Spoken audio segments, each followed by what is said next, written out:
Setinggi apapun engkau menuntut ilmu tidak akan pernah mencapai tetel habib. Makanya bagaimanapun alimnya seseorang tidak akan pernah mampu mengalahkan kemuliaan seorang habib meskipun dia tidak mempunyai ilmu pengetahuan agama. Kemarin saya dituduh PKI oleh salah seorang pemimpin. Mungkin beliau tersinggung gara-gara saya mengkritisi kisah-kisah karomah dan khurafat junjungannya. Memang benar sih, saya PKI, penumpas khurafat Indonesia. Tapi kalau yang antum maksud itu komunis, mari kita cek fakta sejarah. Kota Tarim, kotanya para habaib, sejak tahun 1967 sampai tahun 1990 itu berada di bawah kekuasaan negara Yaman Selatan. Dan negara Yaman Selatan adalah satu-satunya negara di Teluk Arab yang mengadopsi paham komunisme. Fun fact lagi nih, tahun 1986 sampai tahun 1990 ada orang yang namanya Haidar Abu Bakar Al-Attosh. Dari namanya udah kelihatan, beliau ini satu klan dengan junjungan antum. Dia jadi presiden negara komunis ini. Jadi siapa nih yang lebih layak dibilang komunis atau PKI? Makanya jangan kebanyakan baca kitab karomah. Sesekali bacalah buku sejarah, biar logika antum gak lemah. Jangan sampai Bahar Smith masuk ke Pemalang. Nah kalau misalnya Bahar Smith tetap datang ke Pemalang gimana? Intinya kita tidak menolak pengajiannya bagus, cuma dengan Bahar Smith-nya itu. Kalau memang toh datang ke Pemalang, ya semoga jangan sampai terjadi datang ke Pemalang. Ya. Itu saja harapan kita. Oh gitu ya? Iya. Ada lagi yang mau nambahkan? Monggo. Ya, monggo. Kami PWILS Kecamatan Petarukan Ya. yang siap untuk tidak menghadirkan, bahkan kalau Habib Bahar hadir, maka kami dengan tegas menolak agar pulang kembali, jangan sampai naik panggung. Oh gitu ya. Begitu aja. Ya, oh ya Taman. Taman siap menolak keras Bahar Smith hadir ke Petarukan. Semua kecamatan siap menuju ke Petarukan semua. Oke. Terus kalian pecinta Rasulullah, katanya pembela Rasulullah, pembela Islam. Dari kalangan kalian mengobok-ngobok, menistakan Rasulullah, kalian nggak ngapa-ngapain. Kalian bela mati-matian. Contoh si Bahar, suruh bongkar makam Nabi. Bongkar makam Nabi, ambil darahnya.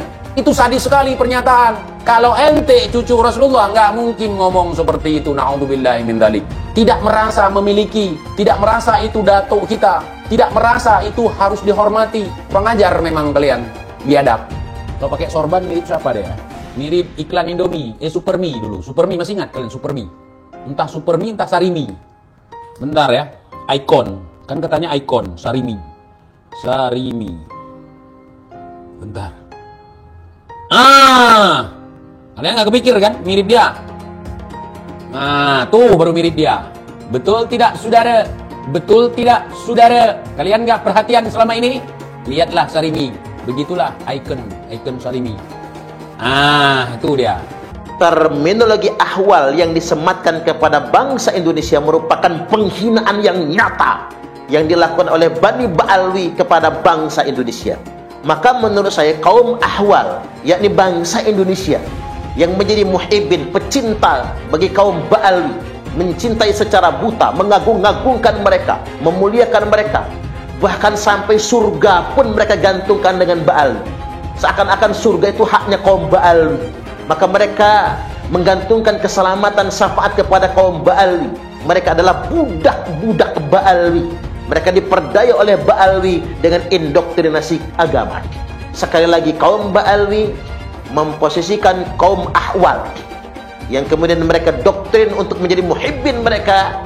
Mereka posisikan seperti pelayan mereka atau budak mereka dengan alasan mereka tidak boleh menundukkan badan kepada siapapun. Pandangan yang mengatakan bahwa Wali Songo itu Al-Madkhan dan Al-Madkhan itu Ba'alawi, itu pandangan yang keren.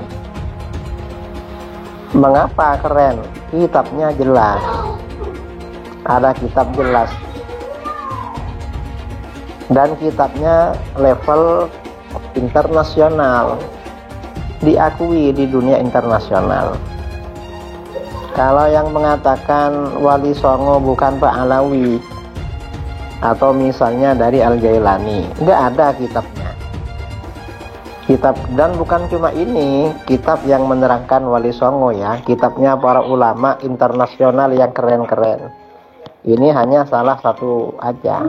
Nah, Yang mengatakan Wali Songo dari Al-Jailani, mana ada kitab seperti ini? Nggak ada. Saya berpendapat bahwa gelar-gelar itu bid'ah sebenarnya. Tidak ada di agama. Gelar Gus, gelar Habib, gelar apa tidak ada di agama. Turunnya siapapun kalau memang dia nggak ada harganya buat bangsa ini untuk apa? Kita tidak perlu nyebut-nyebut gelar kita, dan kita selama ini ditindas dengan sebutan-sebutan itu. Orang kemudian merasa rendah diri ketika berhadapan dengan orang yang punya gelar-gelar itu.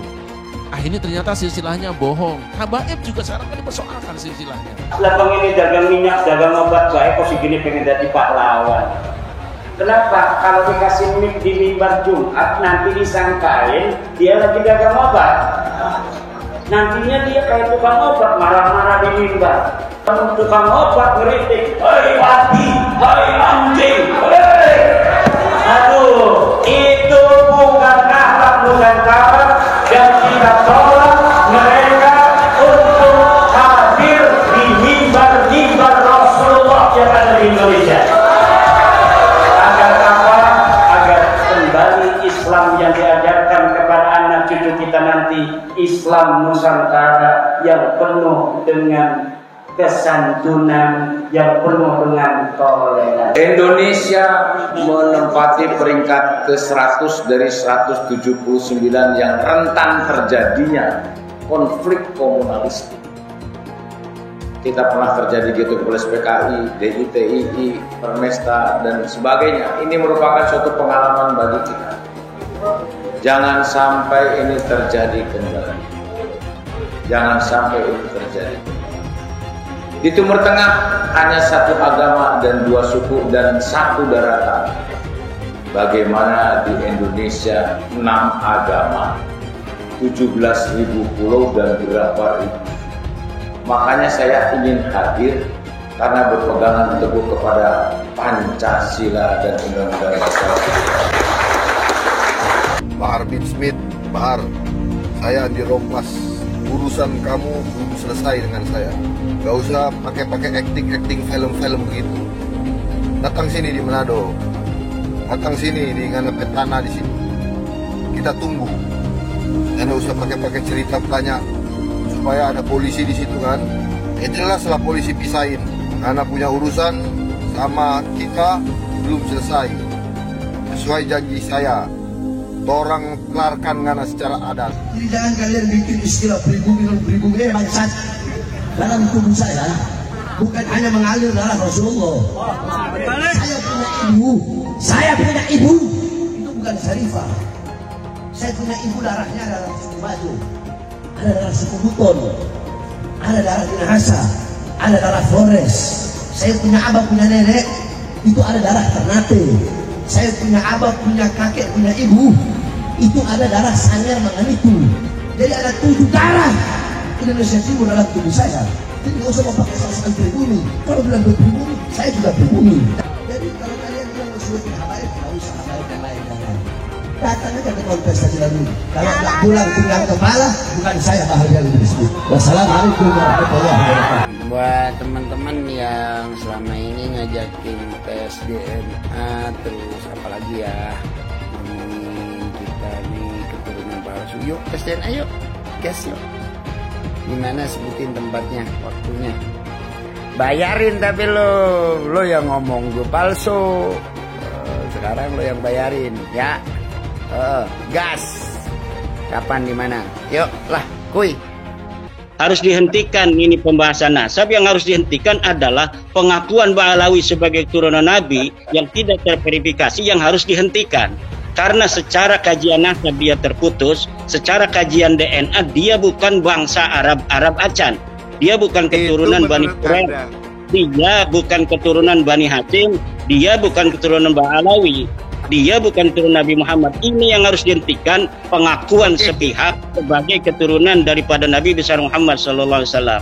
Dan ini saya kira sudah waktunya PBNU atau MUI untuk mengeluarkan sebuah maklumat bahwa memang Ba'alawi ini bukanlah keturunan baginda Nabi besar Muhammad SAW. Ada beberapa dari habaib yang sampai mengatakan bahwa kalau kiai itu misalkan melakukan maksiat, kiainya luntur. Tapi kalau kami Habib mau melakukan apapun, darah secara genetiknya sudah nyambung bersama kami. Jadi kami tidak bisa bisa jadi mantan Habib. Kiai Iman bikin tesis pun sebenarnya adalah reaksi atas kecongkakan dari orang-orang habaib itu. Siapapun yang mengaku keturunan Nabi wajib diverifikasi, dan siapapun yang mengaku keturunan Nabi dan terbukti bukan keturunan Nabi wajib kita batalkan.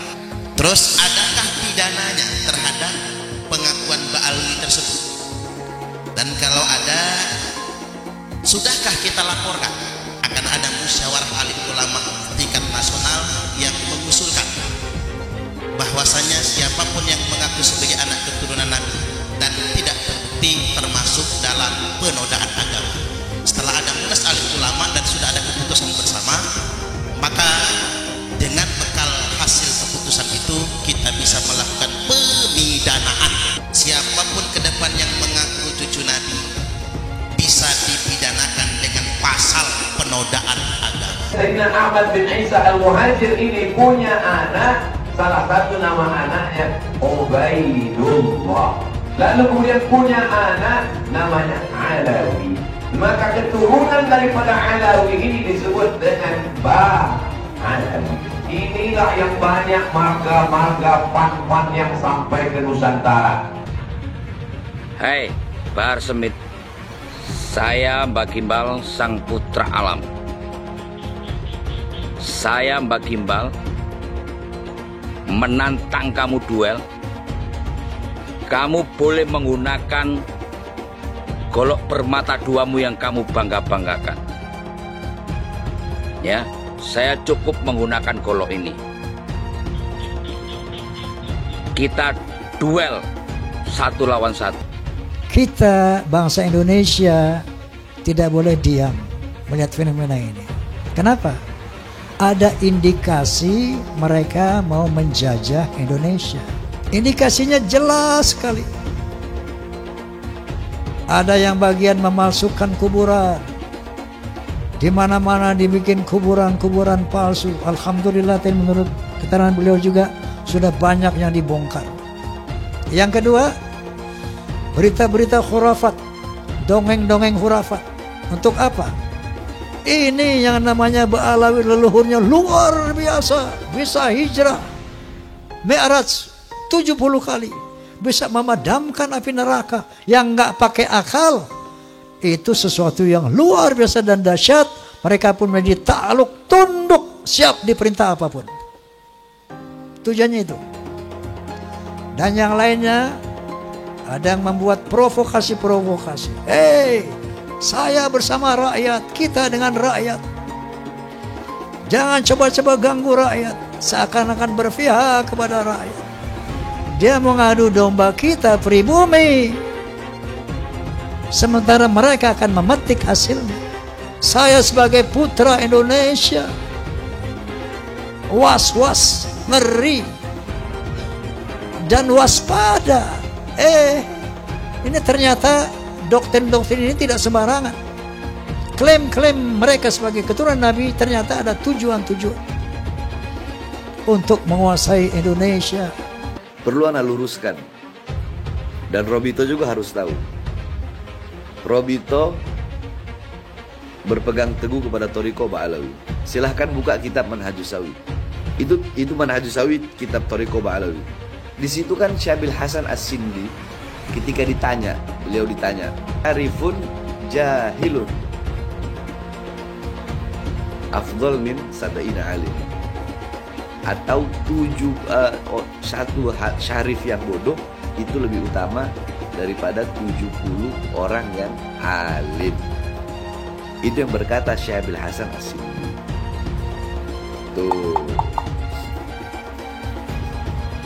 Jadi harus tahu, jangan terpikir itu omongan anak, bukan. Syabil Hasan As-Sindi, silakan buka kitab. Lama menolak Habib, nanti lama-lama menolak Islam. UAS ketika percaya bahwa Habib itu cucu Nabi, minimal dia punya dalilnya. Dalilnya mana UAS? Bahwa Habib itu cucu Nabi. Saya menantang UAS untuk memberikan dalil. Hai Imaduddin Usman, ini dalil Habib cucu Nabi. Ini sahih. Selama ini tidak ada. UAS jadi mukibin silahkan saja. Tapi jangan bodohi jamaahnya. Kenapa Ustaz Abdul Somad tidak mengikuti Al-Quran? Al-Quran melarang kita untuk mengikuti sesuatu tanpa dalil. Tapi Ustaz Abdul Somad kemudian jamaahnya diminta oleh dia agar mengikuti bahwa Habib itu adalah cucu Nabi tanpa ada dalil.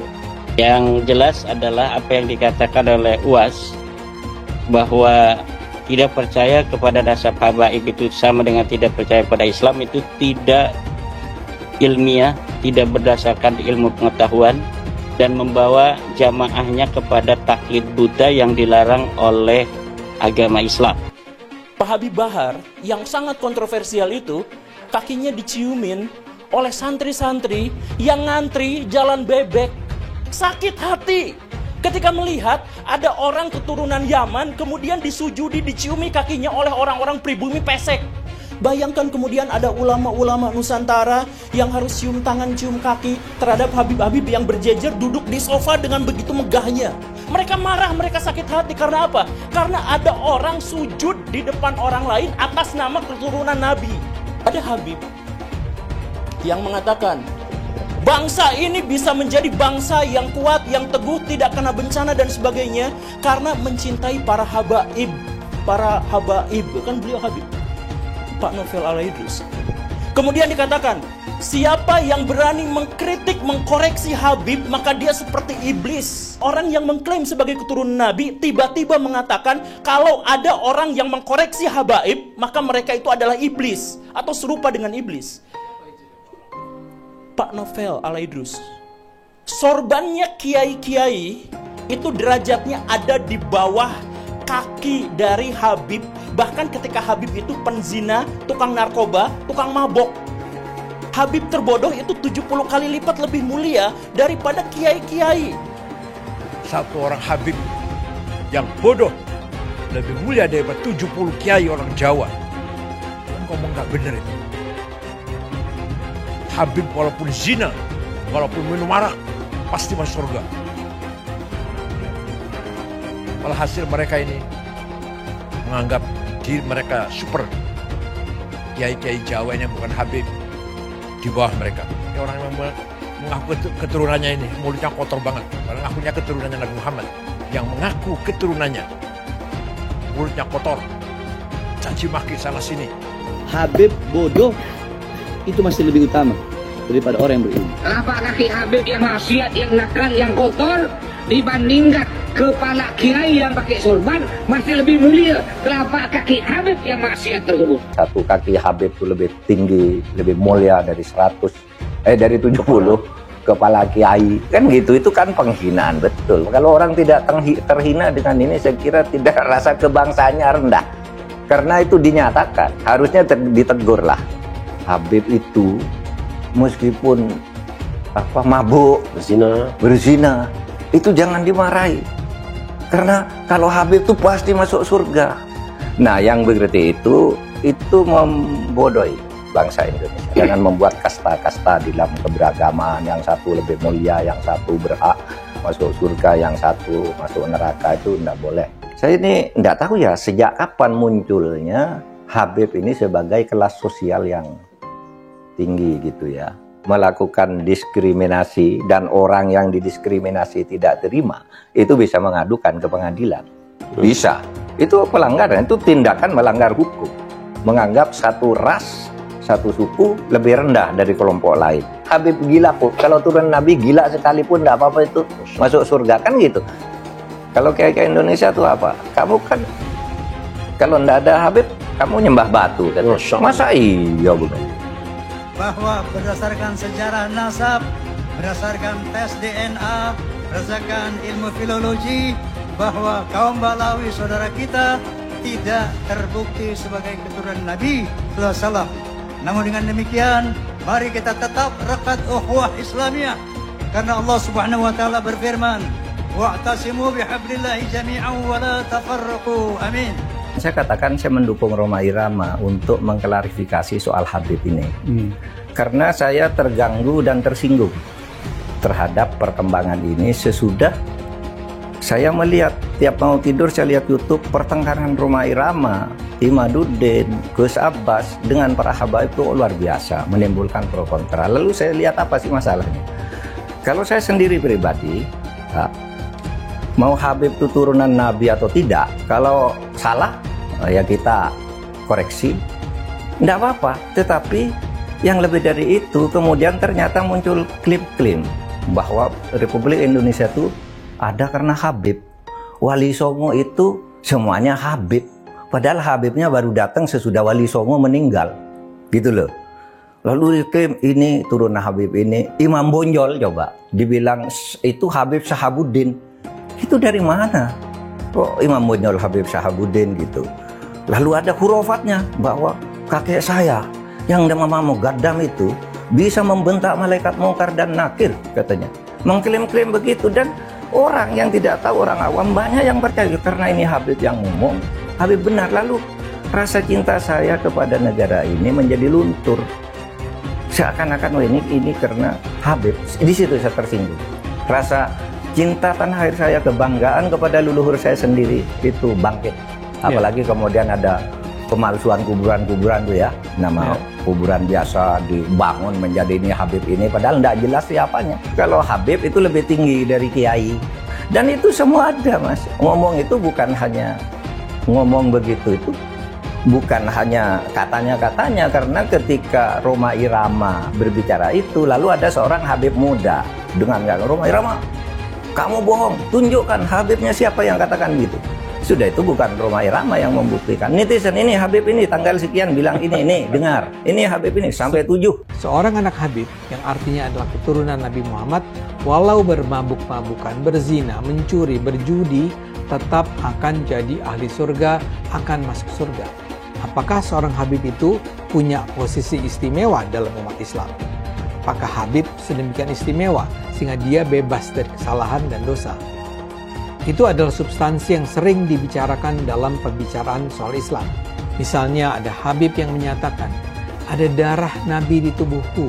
Jika kau menyakitiku, kau juga menyakiti Rasul. Atau ada juga yang menyatakan, satu Habib bodoh lebih baik dari 70 kiai yang alim. Atau ada yang bilang, kaki Habib lebih mulia daripada kepala kiai. Buat saya ini sangat mengherankan. Mengapa Bahar harus marah-marah? Tapi bukan hanya Bahar yang marah-marah. Habib lain yang ngomel adalah Rizik Syihab. Tapi kalau dipikir-pikir, barangkali juga kemarahan mereka ini adalah ekspresi ketidaknyamanan mereka akhir-akhir ini terhadap banyaknya keraguan tentang posisi kehabiban di Indonesia. Beberapa tahun terakhir ini memang meluas pertanyaan-pertanyaan yang diajukan tentang apakah Habib itu memang sebuah posisi yang layak dihormati. Bahkan ada studi ilmiah yang menunjukkan bahwa para Habib di Indonesia hampir pasti bukanlah keturunan Nabi Muhammad. Sangat mungkin ini semua mengganggu kenyamanan mereka. Habib itu tidaklah sakral dan dapat dihukum Tuhan karena ia berdosa. Yang menentukan posisi seseorang adalah ketakwaannya, bukan kehabibannya. Tidak, Habib yang ada di Indonesia semuanya palsu katanya. Silakan dijawab tapi ilmiah. Silakan Imam dijawab tapi ilmiah, jangan marah-marah, jangan. Ayo ilmiah, tunjukkan kalau Habib kita ini betul, benar. Tunjukkan kebenarannya dengan data fakta. DNA, bila perlu DNA lah, DNA. Jangan lupa, umat Islam di jagat raya salatnya tidak akan diterima oleh Allah Subhanahu wa taala kalau tidak mau mendoakan Habib. Umat Islam mulai gaya, mulai mengkoreksi Habibnya, mulai mengkoreksi ulama-ulama dari anak cucu Nabi Muhammad SAW. Orang yang seperti itu mirip dengan iblis. Habib Bahlul lebih baik para 70 kiai. Keyakinan apa gitu ya. Kalaupun ini hadis, itu harus ditolak. Nggak mungkin itu hadis. Karena hadis harus korelasi dengan Al-Quran. Dan yang kedua, hadis itu harus cocok dengan logika. Ini nggak ada dasarnya, apalagi kitab gitu. Para Habib ini mencoba ya membangun kasta baru dalam Islam gitu. Kasta, tolonglah saudara-saudara yang mengaku zuriat Nabi itu jangan dirusak lah yang sudah berjalan selama ini. Jangan dipecah dengan adanya kasta-kasta baru, mengatasnamakan Tuhan, mengatasnamakan Nabi Muhammad. Seolah-olah kalian ini pemegang kunci surga. Mereka menyatakan dirinya mulia, kita jauh lebih mulia. Ayo dalam bidang apa, prestasi apa? Mana ada Yaman berprestasi? Tionghoa banyak. Dari bulu tangkis macam-macam, dari kegiatan bisnis, keren gitu. Kalau si Dowir Habaib nggak ada apa-apanya. Makanya dia jualan nasab, karena kalah bersaing dengan pribumi dan Tionghoa. Mereka tuh pemalas, pembohong, ngaku-ngaku cucu Kanjeng Nabi. Ya nggak bisa, mereka aja rezekinya dari pribumi kok gitu. Kalau pribumi rezekinya dari kerja keras. Jangan takut ngomong Habib Dowir, Habib goblok. Karena Habib itu sudah menghina duluan. Habib itu ngatain pribumi itu ahwal, tidak sederajat. Ngomong karomah itu bohong semua itu. Habaib itu. Memadamkan api neraka jahanam mi'raj. Berapa kali? 70 kali sehari. Datuknya itu bisa membuat rantai emas dari yang dibentangkan dari langit ke bumi. Ya kan goblok gitu. Itu gitu, goblok gitu. Nggak masuk akal gitu. Kenapa? Goblok ya nggak apa-apa, gue bilang goblok Habaib. Karena Habaib sudah mengatain gue ahwal, sudah mengatain gue tidak sederajat. Satu Habib, walaupun Habibnya jahlun, maksudnya bodoh kata Iwan, itu ukurannya perbandingannya amat 70 kiai yang alim. Kami adalah majikan kalian. Kami adalah pemilik bangsa. Kami adalah pemilik kedaulatan nasional. Hai teman-teman, tahun ini adalah tahun yang bagus untuk trading di market kripto, terutama Bitcoin dan kripto lainnya. Teman-teman bisa gunakan kesempatan ini untuk mencari cuan dengan trading di market kripto. Untuk trading, teman-teman cukup registrasi dengan menggunakan link di kolom deskripsi, lalu deposit, tentukan apa yang ingin kalian tradingkan, lalu tekan tombol buy. Sesimpel itu. Jika ada pertanyaan, teman-teman bisa hubungi WhatsApp di kolom deskripsi. Saya juga mau mengajak teman-teman untuk bergabung di komunitas trading yang ada di kolom deskripsi. Di sana saya akan memberikan sinyal trading yang bisa teman-teman ikuti. Seperti biasa, kalau kamu suka dengan video ini, jangan lupa komen, klik like, dan subscribe. Kali ini saya hendak bela diri. Belakangan ini saya menyaksikan berbagai video yang menuduh saya murtad, menghina Islam, menodai Islam, ingin menghancurkan Islam. Itu adalah fitnah yang keji. Saya adalah muslim yang sangat percaya dengan ajaran Islam. Memang harus pula saya beri catatan. Saya adalah muslim yang taat, tapi percaya di dunia ini bukan hanya Islam agama yang benar. Saya percaya semua agama benar. Tentu saja kecuali yang mengada-ada seperti yang menyembah setan misalnya. Tapi di luar itu, semua agama dan kepercayaan menurut saya adalah benar. Saya adalah seorang muslim yang tak punya niat sedikit pun untuk meninggalkan agama saya. Tidak mungkin terbersit dalam pikiran saya untuk menjauhkan umat Islam dari Al-Quran, dari ajaran Islam. Saya merasa saya adalah muslim yang taat, atau paling tidak cukup taat. Saya percaya para penyebar agama memang memperoleh wahyu dari Tuhan. Dari Nabi Muhammad, Yesus, Nabi Musa, Konghucu, Siddhartha Gautama, dan sebagainya. Saya percaya semua agama membawa ajaran kebaikan. Jadi kalau saya mengakui kesetaraan agama, itu bukan karena saya tidak percaya Islam, tapi justru karena saya menganggap umat Islam atau seluruh umat beragama di dunia harus menerima kesetaraan agama. Sebagian orang akan menuduh saya liberal. Tapi terlepas dari penampakan itu, saya merasa sebagai seorang muslim, saya memang wajib menerima keberagaman agama.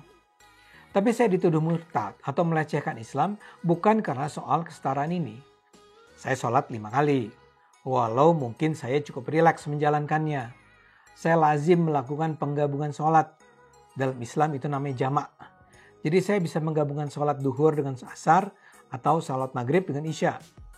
Ini adalah hal yang sangat lazim dalam Islam. Saya tidak merasa harus ada alasan kuat untuk melakukan jamak. Dari apa yang saya tahu, dalam Al-Quran sendiri tidak ada perintah sholat 5 waktu.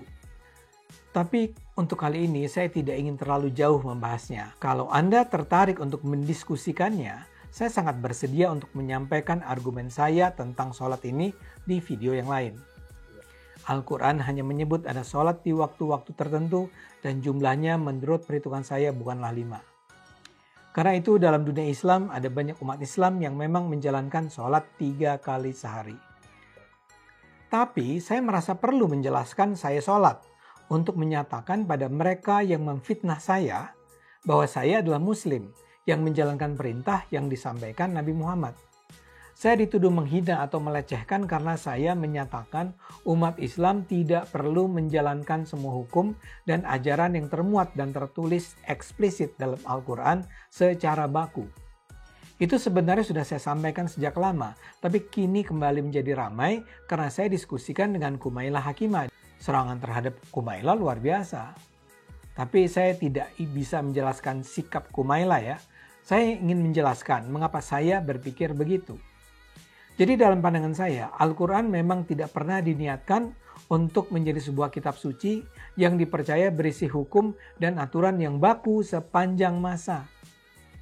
Maksud saya begini, di dalam Al-Quran kan ada banyak pernyataan yang dianggap sebagai hukum yang harus dijalankan umat Islam. Paling gampang adalah ada ajaran dalam Al-Quran bahwa umat Islam tidak boleh makan babi atau khinzir dan memakan binatang buas. Atau ada perintah agar umat Islam naik haji. Perintah itu diturunkan melalui Nabi Muhammad pada abad ke-7 Masehi alias 14 abad yang lalu. Nah, dalam pandangan saya itu adalah rangkaian aturan yang belum tentu harus kita jalankan di abad 21 ini. Saya tidak sedang mendorong umat Islam untuk makan babi ya, tapi barangkali kita layak atau bisa diskusikan kembali apakah pelarangan tersebut memang perlu dipatuhi secara kaku saat ini. Jadi ada beragam cara mempercayai ayat Al-Quran. Itu menunjukkan bahwa kita tidak bisa mempercayai Islam dengan satu cara. Saya kasih contoh lain yang sering saya ulang karena tidak banyak umat Islam yang tahu, yaitu soal perbudakan. Dalam Al-Quran, pemilikan budak itu diizinkan. Bahkan ada ayat yang mengatakan bahwa seorang majikan pria diizinkan meniduri budak perempuannya. Islam itu tidak tunggal. Islam yang dipercaya di abad 21 akan berbeda dengan Islam yang dipercaya pada abad ke-7. Islam yang dipercaya di Indonesia akan berbeda dengan Islam yang dipercaya di Arab Saudi. Dan contohnya kan sangat banyak. Misalnya saja, di Saudi masih diberlakukan hukuman mati terhadap orang yang menghilangkan nyawa orang lain. Mereka merujuk ke Al-Quran. Tapi umat Islam di Indonesia yang juga merujuk kepada Al-Quran tidak menerapkan aturan tersebut. Ada banyak aturan lain lagi. Yang tentu populer adalah soal poligami. Banyak pria muslim menganggap bahwa dalam Al-Quran ada anjuran untuk berpoligami dengan maksimal 4 istri. Itu ada di surat An-Nisa ayat 3. Jadi ada banyak sekali contoh yang bisa digunakan untuk mengatakan di dalam Al-Quran ada banyak sekali contoh yang sebaiknya tidak diterapkan saat ini. Saya bisa terus melanjutkan contoh-contoh lain. Dari soal perintah agar umat Islam memerangi orang kafir, soal pembagian warisan, soal bank, soal riba, soal suami memukul istri, dan seterusnya adalah contoh-contoh tentang aturan yang tidak bisa diterapkan di sepanjang waktu di seluruh dunia. Pertanyaannya, apakah kita tetap akan menggunakan aturan itu atau menafsirkannya ulang sesuai dengan perkembangan zaman sekarang? Saya hampir pasti menduga sebagian besar dari umat Islam akan mengatakan tidak akan menerapkan aturan itu di Indonesia saat ini. Ini artinya kan kita menganggap aturan perbudakan itu mungkin dulu relevan dilakukan di abad ke-7, tapi tidak lagi relevan dilakukan sekarang. Kita harus memahami Al-Quran dengan akal. Tanpa akal, kita hanya akan memperlakukan Al-Quran sebagai sebuah kitab hafalan yang tidak bermakna. Jadi saya ingin katakan, saya tetap percaya pada Al-Quran. Tapi saya tidak percaya isi Al-Quran harus ditafsirkan dengan cara yang tunggal, baku, dan tetap sepanjang zaman. Al-Quran tidak bisa diperlakukan sebagai kitab hukum yang berisi aturan-aturan baku yang harus dijalankan saat ini. Isi Al-Quran harus terus ditafsirkan ulang, dikontekstualisasikan sesuai kondisi kita yang berbeda-beda. Mengapa banyak betul yang cinta buta dengan Habib? Padahal mereka bisa saja Habib palsu, karena tidak ada tes DNA yang membuktikan bahwa mereka adalah Habib asli. Sebetulnya saya malas sekali membahas tentang nazab, apalagi nazab dari Yaman, karena keturunan Nabi hanya bisa dibuktikan dengan tes DNA. Belum tentu juga dia betulan keturunan Nabi, karena tidak ada tes DNA. Bisa saja dia ngaku-ngaku. Mengapa setiap orang yang ke Arab-Araban yang belum paham betul asal-usulnya, belum jelas nasabnya, apakah betul keturunan Nabi atau bukan, lalu kita junjung habis-habisan, sampai kita cium tangannya berkali-kali. Pengajaran ini harus kita perhatikan baik-baik. Masa kita harus patuh dan hormat kepada Habib yang belum jelas nazab dan keturunannya? Disuruh cek DNA saja dia malah ketakutan. Kebiasaan memuliakan Habib itu seakan-akan hukumnya wajib. Sampai segitunya kalau ketemu orang yang bergelar Habib, dielulukan dan dipuja-puja. Ya kalau itu memang Habib betulan. Kalau dia Habib abal-abal gimana? Zaman serba modern seperti ini, siapa saja bisa mengaku keturunan Nabi. Bisa melakukan tes DNA. Sebelum koar-koar di atas mimbar, dakwah sebagai cucu Nabi. Setelah tes DNA, hasilnya harus diumumkan kepada publik. Apakah yang bersangkutan keturunan Nabi atau bukan? Jangan terus membodohi masyarakat dengan menjual nazab untuk memperbaiki nasibnya sendiri. Jual nazab untuk mengumpulkan pundi-pundi rupiah dan kaya raya dengan membohongi masyarakat. Ya bolehlah seorang Habib kita hormati, asalkan semua mengaku sebagai Habib mau tes DNA. Berani tidak kalian tes DNA? Hasilnya diumumkan di masyarakat. Itu baru adil. Kalau para Habib tidak berani tes DNA, jangan disanjung-sanjung. Apalagi ajaran yang disampaikannya penuh dengan kata-kata kotor sebagai ujaran kebencian. Bisa jadi Habib ini merupakan cucu palsu. Adapun keturunan Arab ini biasanya tidak perlu dipanggil Habib. Hal ini dilakukan agar tidak ada perbedaan kasta. Seakan-akan keturunan Arab derajatnya di atas pribumi dan di atas keturunan Cina. Seakan-akan Cina itu di bawah orang Arab. Tapi saat ini negara Cina sudah menjadi nomor 1 di dunia. Yaman atau Arab bisa apa? Arab seharusnya belajar ke negeri Cina. Seperti kata kitab suci, belajarlah sampai ke negeri Cina. Jadi jangan sampai kalian mencintai orang yang ngaku Habib melebihi cinta kalian terhadap orang tua, bapak, ibu, saudara, dan guru-guru Anda. Mengapa sampai sekarang masih banyak orang yang mencintai Habib tanpa melihat asal-usulnya, tanpa mengetes, cek DNA dia. Siapapun orangnya, mau Habib atau siapapun dia, kalau ngajari untuk membenci orang lain, jangan diikuti. Bagaimana opini kalian semua? Tuliskan opini kalian tentang gelar Habib.